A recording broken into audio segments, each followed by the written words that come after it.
Hello there, I'm Lucas, and today we're going to check out a LUT package from a company called RocketRooster. The domain name is rocketrooster.ninja, which is a pretty cool URL if you ask me. Anyways, they sell LUTs, and LUTs lookup tables are little helpers for altering your footage color-wise, so a very big helper for grading and making your footage look good. So scrolling through the site, we have lots of examples, so we can see what we have to expect from this package, how we can alter our footage. I was actually asked to check out these LUTs, so this is why I have them, but I like them so much that I thought I'd make a cool video about it. Not the cool video, but a video, I mean the one you're looking at right now. Anyways, when we scroll through the site, we also get to the pricing model, and this is the first cool thing about this package because it's really cheap. Basically, the Pro version can be bought for as little as $14, even less, I think, when you have friends on social media websites. I don't have any, so I don't know. Still, there's the basic version, which has less to offer and is really cheap, so this is something anybody could afford if they wanted to. Anyways, if you have them on your computer, you get this little folder with some subfolders in there. What we get is like 4 folders filled with LUTs and one with film tools. We check them out later. Basically, in every of these folders there are LUTs, and here's a sample of the result that we could get. And also we have like the LUT in 3 different formats, and like an MGA, ICC, Cube, and 3DL. Usually I only use Cube files, simply because I'm a DaVinci user, but it's still nice that you have different formats to choose from. However, what I don't like really about this package is this folder structure, because every LUT has its own folder, and this would be later the same in DaVinci, and this is not really handy. So I copied everything together and rearranged it a bit, renamed it, so I just have a little bit more insight into it, but it's a personal thing. However, we'll also get the film tools. This is what we talked about. In here we have some film grain, which is here. Pretty cool in 1080p. 2 different film grains. We have letterbox templates. We get some light leaks that you can apply to your footage. Rather cool. And we have a log 2 Rec 709 LUTs, and I'll tell you why you need them, because when we look into the manual, we get a little manual in PDF format. We get a little bit inside what's in this package, blah blah blah blah. What we need, for example, if your software doesn't cannot apply LUTs by itself, it can help, for example, with Red Giant's LUT Body, which is a free plugin, or the LUT utility for Final Cut X, which is reasonably priced at $29, or maybe I think it was free for some promotion or something. Maybe you already have it. Anyways, what we need to know about these LUTs is that the LUTs are made for Rec 709 footage, and if you shut and lock, therefore you have these lock to Rec 709 LUTs for different color, for different cameras and different lock formats, so you can use these LUTs properly, which is pretty cool. Anyway, so let's step in DaVinci here, into DaVinci. So we have this shot, or a few shots from this girl, because she looks rather nice, and so let's treat her a bit. So basically what you want to do, for example, is with the log footage, that we hit right-click this and hit 3D LUT, and then we can choose our RocketRooster LUTs that I have arranged here. There are other ways to apply LUTs in DaVinci, but this is my favorite way. Anyways, let's use the Blackmagic cinema camera, which this footage is, LUT to Rec 709, and this looks already pretty cool. And now let's make a new LUT and apply a different look to it.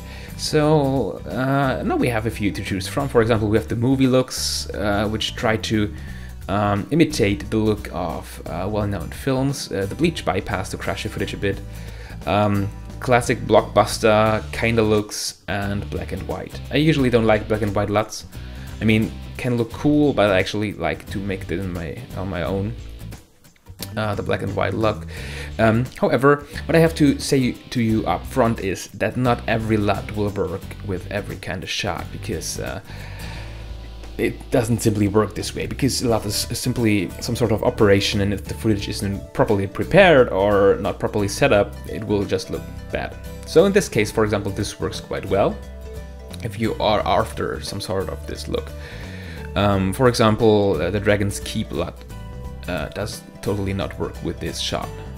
Could well work with other shots. Anyways, for example, what I like for the LUT, for example, I like the Jupiter LUT, because the Jupiter LUT is like a bit grungy, a bit dark, and a bit sad, and I think this can fit many shots very well. What you can see here, for example, now in this example, is that you still maintain the nice color of her eyes to some degree, which is pretty cool, if you ask me.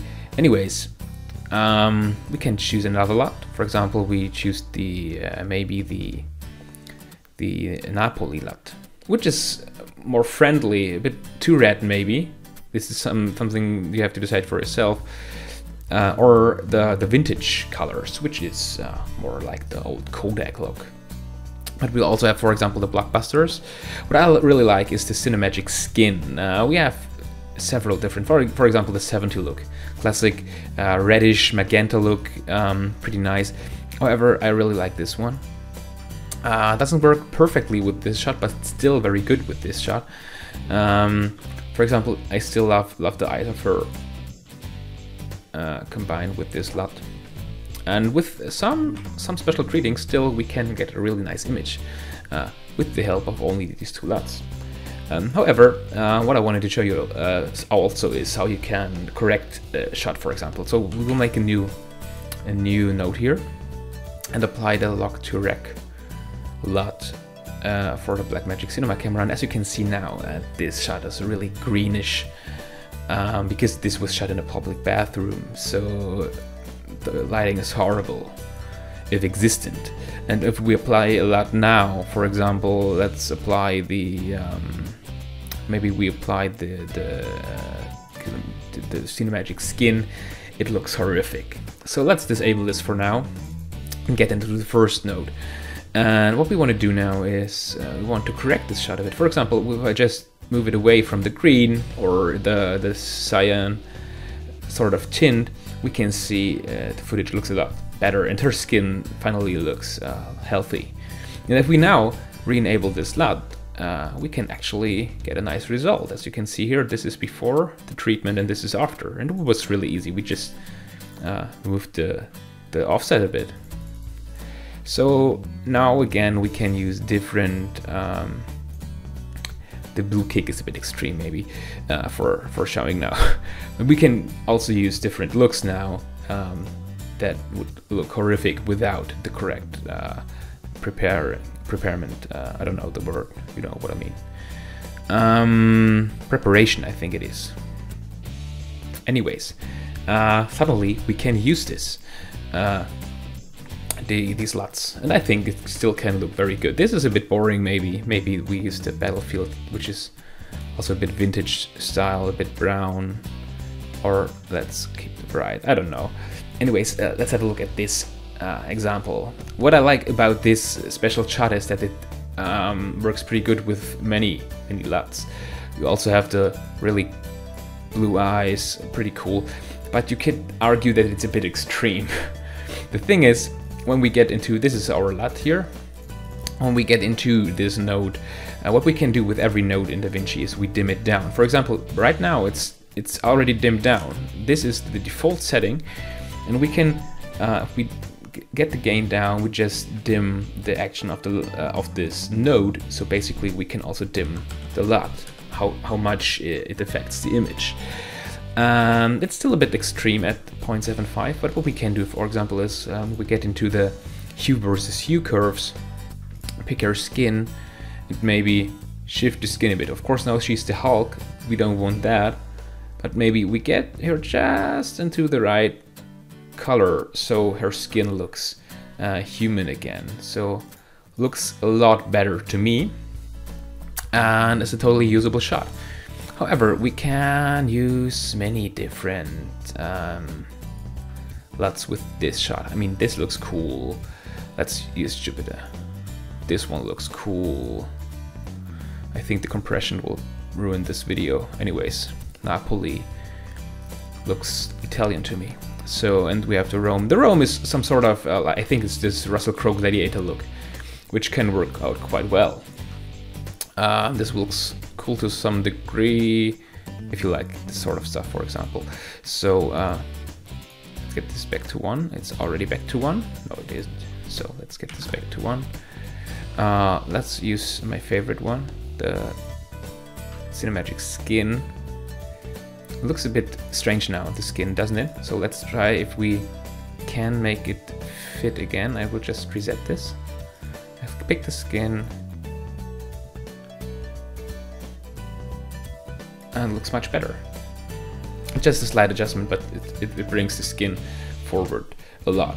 So now let's have a look at this shot. This shot is really an angry one because the lighting is really dark. And for example, if we apply the Rec 709 LUT,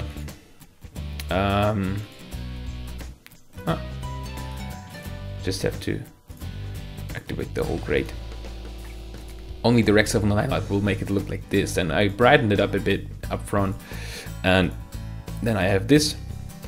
I don't know which LUT I used here, the Napoli LUT, which can work out quite well with this shot if you want, but still you can see the skin is a bit too rose. So what I did here again is just the hue a bit down for the skin, and she looks natural. She looks angry, and I actually let it be red in the darks in the background because sometimes this can look odd, but I think for this shot, because she's running away and she's like angry, this could feel pretty cool for this intent. Anyway, let's have a look at some other shots. So these are random shots from different cameras. So this is 5D Mark II footage, and this is again Blackmagic cinema camera footage. So for now, again, use the Rec 709 LUT and any other LUT that we want to use. Maybe Jupiter again. Maybe a bit extreme for the sunny day, but maybe the Napoli, for example, works here. Not too bad if you ask me. Actually kind of cool. I mean, it's a bit red in the darks, but this can be cool, for example, for things that should like play later in the day, in the summer. Maybe wash could be cool, maybe a bit too extreme in this shot. You know, you can spend so much time just checking out LUTs and how they look and how they alter your footage. Could be a cool thing. Instant sunset. Looks not too bad. This shot is pretty similar. Maybe we apply this LUT and maybe we get one of the blockbusters. Looks kind of cool to me. I mean, this is personally a question of taste. If you don't like it, it's okay, but you can get a lot out of these LUTs. This is something you have to take from this video. Anyways, this shot is from a 5D Mark II, as I mentioned earlier, and it's not shot in log. So let's maybe apply a LUT to it just directly, because it is already Rec 709, or at least it should be. With Jupiter, it doesn't really look like Jupiter, but it looks kind of cool. But maybe we use the Napoli one for now. I think it's maybe a bit red in the dunes. Or maybe not. I don't know. Maybe let's reset it. I mean, it looks kind of cool. Maybe the sky could be a bit like this. I don't know. Really, it's totally a question of taste. However, you can get pretty cool results with this package, and it's rather cheap. So, looking on my clock, I see that I record this for nearly 50 minutes, this video. So I think we should maybe kind of stop this already. Anyways, I'm really happy with this LUT package, I have to say, because you get a lot of value out of your 14 bucks, which is like really not much. I think I will stay with Cinemagic 5. Anyways, thank you for watching, and I would really recommend to check out this package. I mean, it's not much, and maybe it could help you up to some point. I'm Lucas, and thanks for watching, and I hope to see you next time. Bye.